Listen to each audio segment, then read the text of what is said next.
The plaintiff's lawyer began questioning him, voice smooth as butter. Officer Whitlock, can you explain why you approached my client that evening? Whitlock opened his mouth, and his stomach answered first.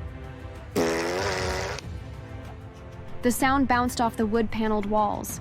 The court stenographer froze, hands hovering above the keys, lips twitching like she was about to explode in laughter. Officer, are you all right? Whitlock's face went crimson.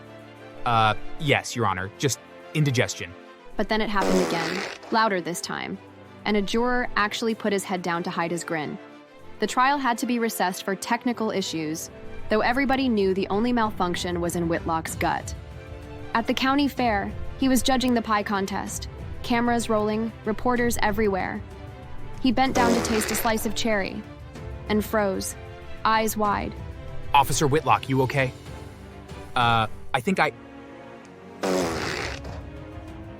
Cherry filling wasn't the only thing on the chair when he stood up. At the governor's gala, live-streamed, he tried to give a speech.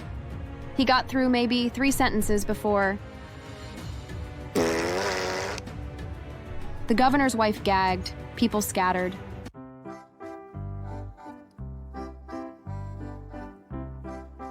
My name is Rochelle, and if you told me a year ago that my life would involve voodoo, revenge, and a man farting so loud during a mayor's speech that the microphone picked it up, I'd have thought you were out of your mind. But here we are. I grew up in the little shotgun house my grandmother raised me in, down in Jacksonville, Florida. My mama died when I was 9. Stroke took her in her sleep. My daddy? Never met him. So it was just me and Grandma Lou, who smelled like lavender soap and apple pie, and had hands so worn from years cleaning houses that you could almost read her life story in the lines of her palms. Rochelle, you gotta be stronger than the mess this world throws at you. And baby, sometimes when the mess gets too thick, you throw it right back. I didn't understand what she meant back then. Oh, I do now. I'd spent most of my 20s and early 30s chasing love. One man cheated on me with my best friend. Another ghosted me after I told him I wanted kids.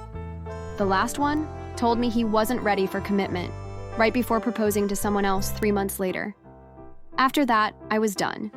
I wanted a baby. I wanted to be a mom no matter what people said. IVF was no joke. The shots, the hormone mood swings, the bank account screaming. I went through 3 failed rounds. And finally, that second pink line showed up. I was going to be a mother. The pregnancy wasn't easy. I had high blood pressure. My OB warned me that if I went into labor early, I had to get to the hospital immediately. And that's exactly what happened. My contractions started at 34 weeks, hard and fast. I grabbed my hospital bag, called 911, and drove like my life and my babies depended on it, which it did. That's when he stepped in. Officer Dean Whitlock, white, mid-40s military haircut so tight his forehead looked permanently surprised. I'd seen him around before, the kind of cop who looked at me like my very existence was suspicious. That night, as I sped toward the hospital, my water broke. I was maybe 7 minutes from the ER when I saw the flashing lights. License and registration. Officer, I'm in labor. I have to get to the hospital now. Yeah, I bet you do. I know you're kind. Always got some excuse ready. Please, my baby's early. Step out of the car, ma'am. Don't make me repeat myself. I stepped out, my pants soaked, my hands shaking. He looked me up and down like I was trash. Figures. Probably not even your car. You people. He kept interrogating me and wasting my time. I was so tired and collapsed. By the time an ambulance finally got there, my baby's heartbeat had dropped. By the time I got to the hospital, there was no heartbeat at all. They told me complications and timing. I knew the truth. Officer Whitlock killed my baby as sure as if he'd pulled the trigger himself. For weeks, I could barely get out of bed. But then something sharper than grief took hold. Anger. I decided to tell Grandma Lou, but before I went to Grandma Lou, I called my best friend Tasha.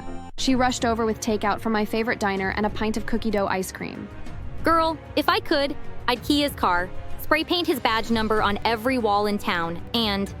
It wouldn't bring my baby back. She hugged me tight. No, but it might bring you peace. and you deserve peace, Rochelle. Don't let him walk away like nothing happened. Her words lit a little flame inside me, the same flame I carried to Grandma Lou's that night. I told Grandma Lou everything. I slid my phone across the table, showing Grandma Lou the article photo of Officer Whitlock, his stiff smile practically leaking arrogance. Mwen konen figi sa. You've seen him before? Mm-hmm. 2 months ago, I was at the farmer's market buying peaches, and this one here was shoving some young black boy against a patrol car. No backup, no reason I could see. Folks whispered he's done worse. Stopped old Mr. Carter on the bridge one night, made him sit on the ground like a dog. I heard the man cry. Said Whitlock called him boy the whole time. Her voice dropped into a tone that made the hairs on my neck stand up. He already got the sickness in his soul, Rochelle. All we gonna do is make it show on the outside. Bon ma pran swen el moen soti ayiti, Rochelle. I know how to open the gates. You want justice or you want balance? I want him to suffer. Then listen good. First, his belly will betray him. He will pass wind loud enough for the whole world to hear. Then, when that don't break him enough, his mind will betray him.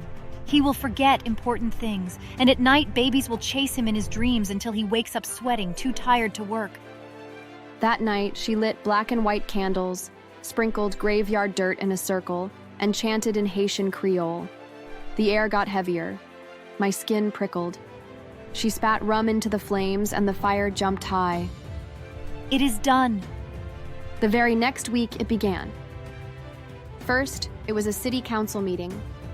Whitlock was there to accept an award for community safety excellence. As he walked to the podium, you could hear it. He froze, shifted his weight. The mayor's face said everything, polite horror. Whitlock coughed into the microphone like it would hide the sound. It didn't. A week later, he was guest speaker at the local high school's Law Enforcement Career Day. The key to being a good officer is respect. A freshman screamed, Ew, it smells. then the forgetfulness started. He missed a disciplinary hearing, forgot to show up for a DUI checkpoint. Once, he even forgot where he parked his squad car and reported it stolen, only to find it 2 blocks away. The nightmares were next. I heard through a neighbor who worked at the station that Whitlock had been falling asleep at his desk, mumbling about babies crawling toward me and their eyes glowing. By month 2, the curse was in full swing. The day of the Johnson versus City of Jacksonville trial was supposed to be Whitlock's moment to shine. The courtroom was packed, reporters, the plaintiff's family, even the police chief sitting in the back row. Whitlock walked in, straight-backed, chest puffed. Officer Dean Whitlock, please take the stand. He swore in, sat down, adjusted the microphone. The plaintiff's lawyer began questioning him, voice smooth as butter. Officer Whitlock, can you explain why you approached my client that evening? Whitlock opened his mouth, and his stomach answered first. The sound bounced off the wood-paneled walls. The court stenographer froze, hands hovering above the keys, lips twitching like she was about to explode in laughter. Officer, are you all right? Whitlock's face went crimson, Yes, Your Honor, just indigestion. but then it happened again, louder this time, and a juror actually put his head down to hide his grin. The trial had to be recessed for technical issues, though everybody knew the only malfunction was in Whitlock's gut. At the county fair, he was judging the pie contest, cameras rolling, reporters everywhere. He bent down to taste a slice of cherry and froze, eyes wide. Officer Whitlock, you okay? I think I... Cherry filling wasn't the only thing on the chair when he stood up. At the governor's gala, live streamed, he tried to give a speech. He got through maybe 3 sentences before the governor's wife gagged, people scattered. On a sunny Saturday in the city park, Whitlock was kneeling in front of his girlfriend, ring box open. Families gathered, phones recording, waiting for the big yes. Marcy from the day I met you. The crowd gasped. Marcy's smile faltered, but Whitlock powered through. You've made me the happiest. This time, the back of his khakis darkened. At that exact moment, a toddler in the crowd pointed at him and shouted, Mommy, it's the stinky cop from the TV. Phones kept recording as Marcy quietly shut the ring box and walked away without a word. Chat went feral. Justice? Not exactly. But balance? Oh yes. I still cry for my baby sometimes. A month into the curse, I started hearing whispers around town. Whitlock was losing weight, barely sleeping, snapping at his coworkers. Part of me felt something. Not quite pity, but close. One night, I sat with Grandma Lou on the porch.